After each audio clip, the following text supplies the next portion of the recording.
பாமகவின் அனைத்து அணிகளோடும் ஆலோசனை நடத்திய பிறகு வன்னியர்களுக்கான 10.5% உள் இடஒதுக்கீடு குறித்து போராட்டம் அறிவிப்பு வெளியிடப்படும் என்று அக்கட்சி நிறுவன தலைவர் ராமதாஸ் தெரிவித்துள்ளார். விழுப்புரம் மாவட்டம் திண்டிவனத்தை அடுத்த தைலாபுரத்தில் வன்னியர் சங்க ஆலோசனை கூட்டம் ராமதாஸ் தலைமையில் நடைபெற்றது.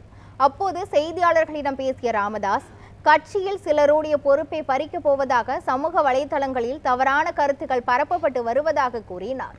பாமகவின் அனைத்து அணிகளையும் ஒன்று திரட்டி ஆலோசனை மேற்கொண்ட பிறகு வன்னியர்களுக்கான உள் இடஒதுக்கீடு குறித்த போராட்ட அறிவிப்பு வெளியிடப்படும் என்றும் அவர் குறிப்பிட்டார். அவர் சொன்னார், நீ என் பக்கத்துல உட்காருனார். நான் உட்கார மாட்டேன். அவரை உட்கார வச்சு 14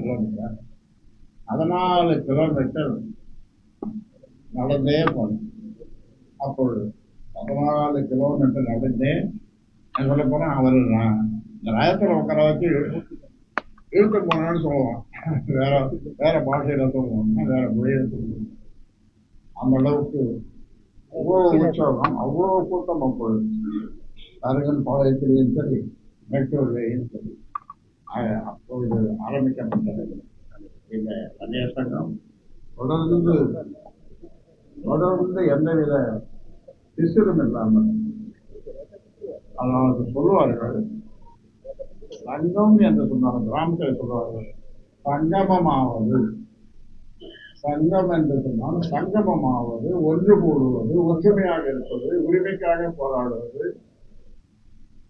அதான் சங்கம். அந்த காலத்துல இருந்து அவர் சொல்லியிருக்காங்க.